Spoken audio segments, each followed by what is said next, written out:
Welcome to CoreLogic's housing market update for July 2017.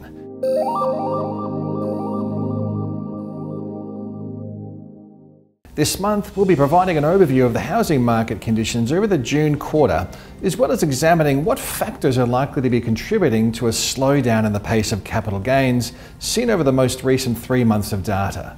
CoreLogic reported that dwelling values across the combined capital cities rose by 0.8% over the June quarter. That was the lowest quarter-on-quarter growth rate since December 2015.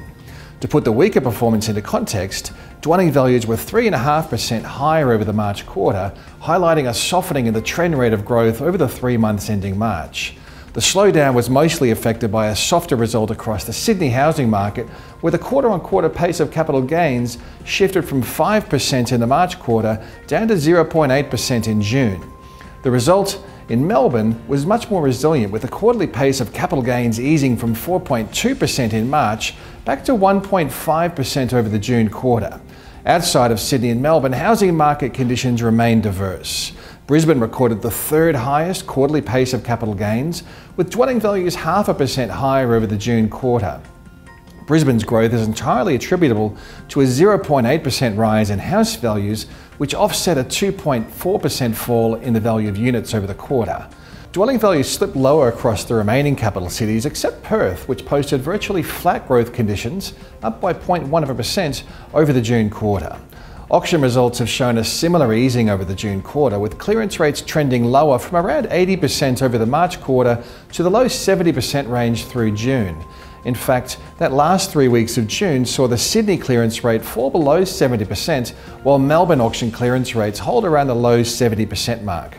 As housing market conditions slow, there's also been a rise in the number of homes being advertised for sale in some markets. Across the combined capitals, the number of newly advertised properties is 7.1% higher than at the same time a year ago, with newly advertised listing numbers surging 18.2% in Sydney and up by 12.1% in Melbourne.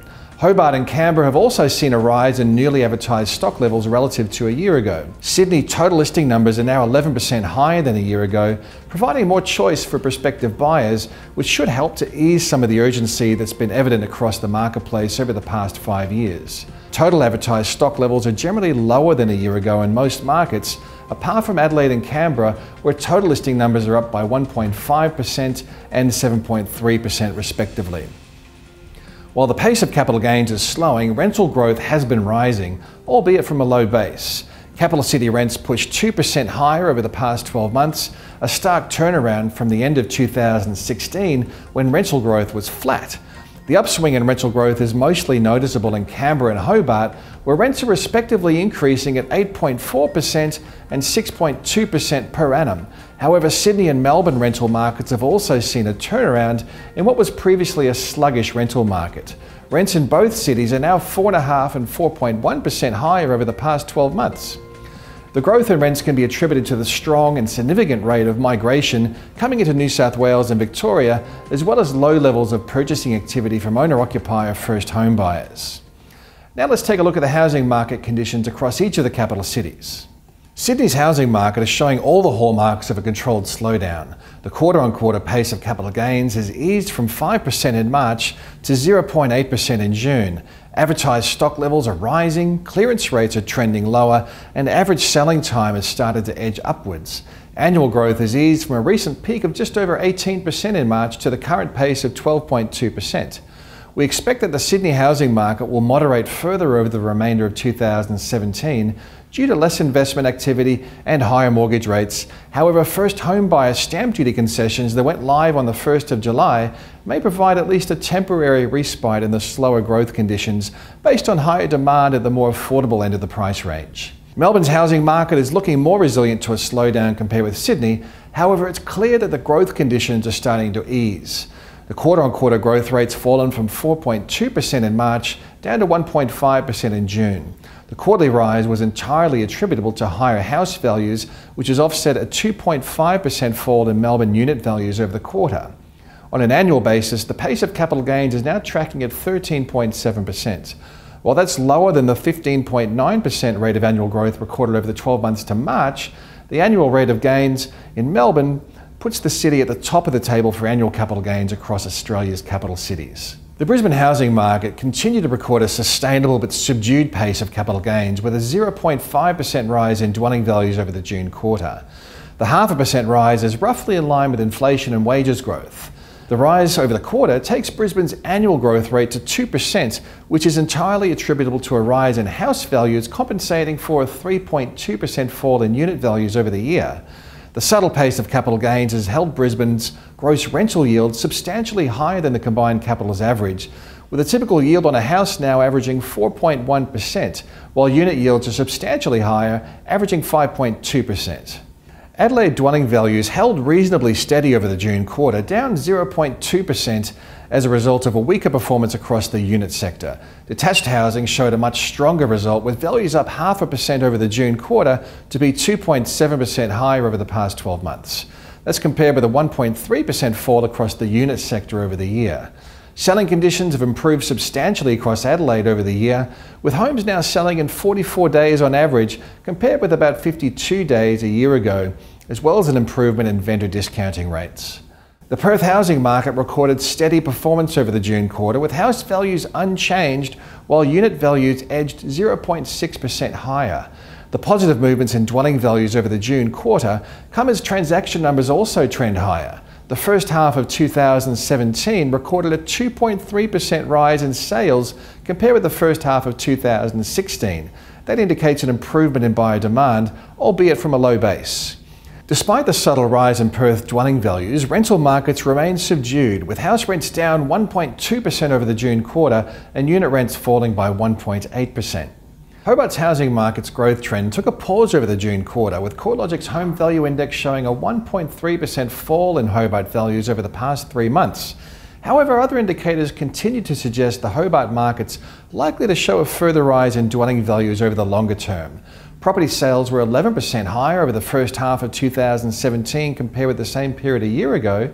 Vendor metrics are showing a substantial improvement as well.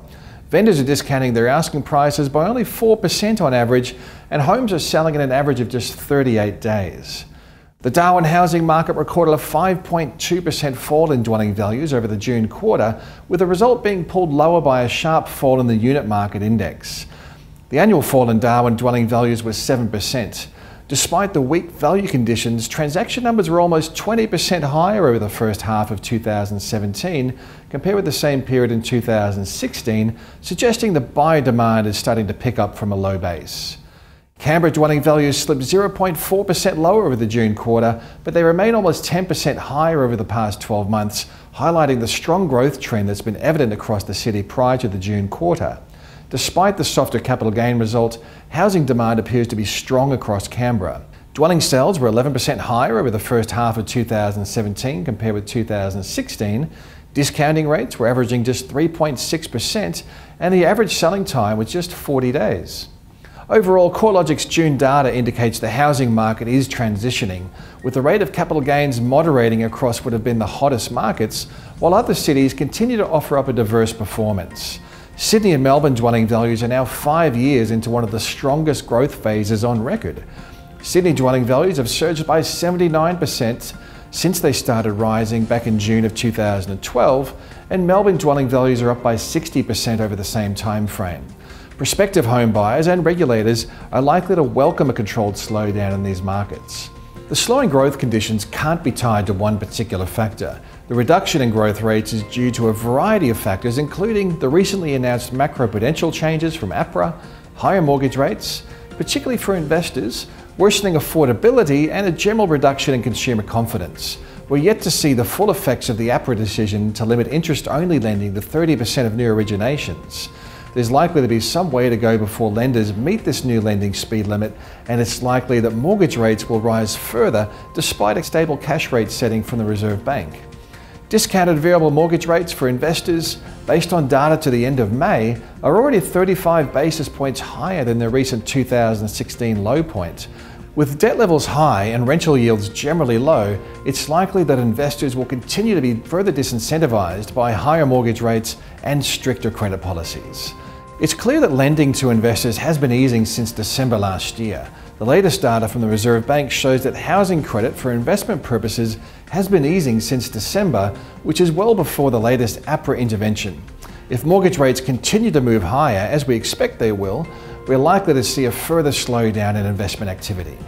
The latest figures from the Australian Bureau of Statistics indicate that investors comprised 47% of new mortgage originations, which is the lowest proportion since October last year, but substantially higher than the long-run average, which is roughly 1/3. As investment incentives deteriorate and first home buyer incentives kick in, it's likely that investors will comprise a progressively smaller component of the housing market over the remainder of 2017. The slowdown in investment numbers is likely to be impacting the Sydney housing market more than others, simply because investors comprise a much larger proportion of the marketplace than other regions. The latest ABS housing finance data indicates that investors still comprise 55% of new mortgage demand across New South Wales. Potentially, we may see some investment demand deflect to other markets where rental yields are higher, and also where capital gains are earlier in the growth cycle. With the marketplace evolving so rapidly, we recommend that you stay up to date on all the latest housing market research at www.corelogic.com.au.